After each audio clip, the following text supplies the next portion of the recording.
Lecture de l'épître de saint Paul apôtre aux Philippiens. Frères, soyez toujours joyeux dans le Seigneur. Je vous le répète, soyez joyeux. Que votre sérénité soit remarquée de tous les hommes.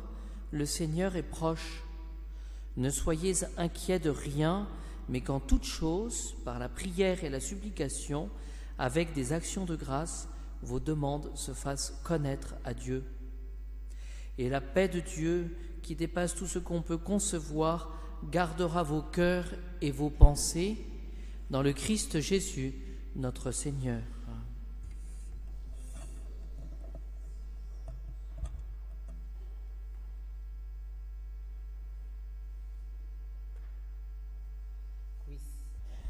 Saint Paul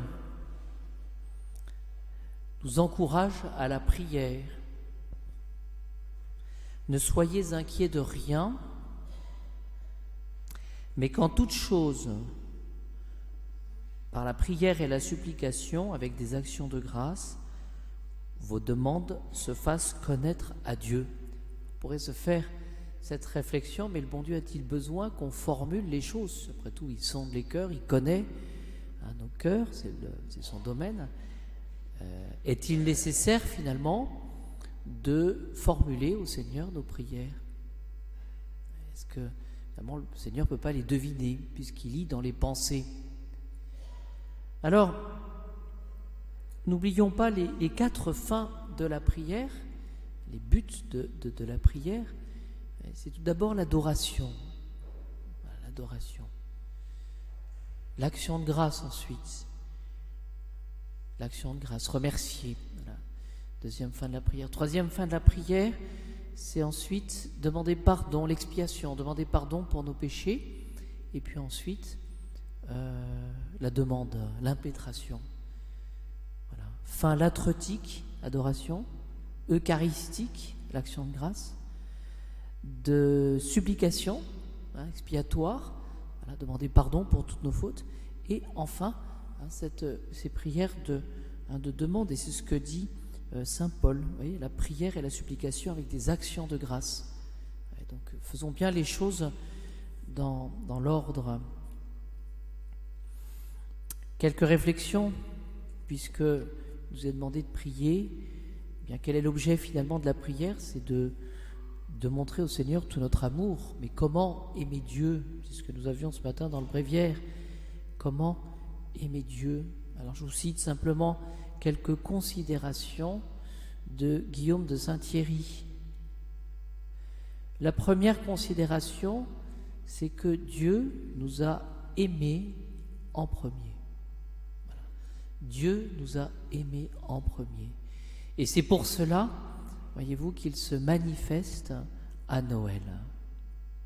Deuxième considération, Dieu, il est le créateur des âmes. Les âmes, c'est son domaine. Et donc la conséquence de cela, c'est que le bon Dieu a la connaissance du mode de fonctionnement de notre âme. Il nous connaît, c'est lui qui nous a fabriqués. Donc il sait comment les choses se passent. Et donc c'est pour cela qu'il peut nous donner des conseils, et spécialement le conseil d'aimer, nous apprendre à aimer. On peut être à l'école du Seigneur parce qu'il est le créateur de nos âmes, donc il sait comment nous aimons. Il faut préciser les choses parce que dans le domaine de l'amour, souvent on n'aime pas les conseils. Souvent, qu'est-ce qu'on dit? Moi je sais, j'aime. Vous ne savez pas, j'aime de telle manière, etc. Mais le bon Dieu sait, lui. Et donc, troisième considération, c'est que les âmes ne peuvent pas être forcées à aimer. On ne peut pas, sinon c'est plus de l'amour. Mais par contre, nous dit notre auteur, il est légitime, puisque le bon Dieu respecte notre liberté, eh bien, il faut les provoquer à aimer les âmes. Et c'est ce que fait Jésus dans la crèche. Il vient pour quémander, pour demander que nous l'aimions. Il ne peut pas se faire plus petit pour cela. Pourquoi cela? Bien parce que, pourquoi est-ce qu'on ne peut pas être forcé à aimer, qu'il faut qu'on soit provoqué à aimer? parce que, dit notre auteur, là où il y a la contrainte, il n'y a plus de liberté, il n'y a plus de justice. Voilà, pas de liberté et pas de justice. Seigneur, tu as voulu que nous t'aimions, et cela n'est pas possible en justice, parce que est-ce que c'est possible finalement d'être provoqué à l'amour par la justice? Est-ce que c'est possible cela? Non, parce que Dieu, il est éternel, nous sommes des créatures. Et puis l'offense du bon Dieu par le péché, c'est une offense qui est faite à Dieu. Et donc finalement, l'homme tout seul ne peut pas réparer cette faute. Il faut que ce soit Dieu, l'homme Dieu, Jésus, qui répare cette faute. Et donc c'est pas possible, en justice, d'aimer le bon Dieu, mais c'est possible par l'amour. Parce qu'on se rend bien compte finalement que l'amour dépasse la justice, et l'amour, c'est une faculté de l'âme que la capacité d'aimer, et finalement l'amour dépasse tout notre pouvoir. Alors la question fondamentale que nous pouvons formuler devant la crèche: comment t'aimer, Seigneur, sinon par toi? J'ai besoin de vous, Seigneur Jésus, j'ai besoin de vous pour aimer. Alors nous pouvons conclure: ô Jésus, nous t'aimons par l'amour que tu as mis en nous.